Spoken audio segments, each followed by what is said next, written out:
Dobrý deň. V tomto videonávode si ukážeme, ako požiadať o exportný preukaz pôvodu.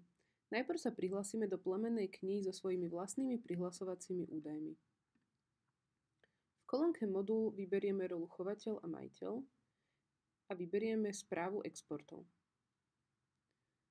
Stlačíme tlačítko Nový export, vyberieme plemeno, ktorého sa to týka, jedinca, ktorého sa to týka. Máme tu údaje o chovateľovi, o aktuálnom majiteľovi a o majiteľovi novom. Vypíšeme jeho meno. Ak má nejaké tituly, meno, adresu a krajinu, kam pes pocestuje. Dáme zapísať. Žiadosť o vystavenie exportného preukazu pôvodu zaslať v plemennej knihe.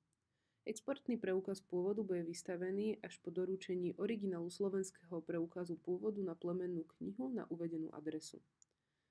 Stlačíme odoslať žiadosť v plemennej knihe. V tomto prípade máte hotovo. Ak chcete vidieť kompletný zoznam všetkých jedincov, ktorým ste požiadali o exportný preukaz, stlačíte návrat na zoznam a tu máte kompletný zoznam.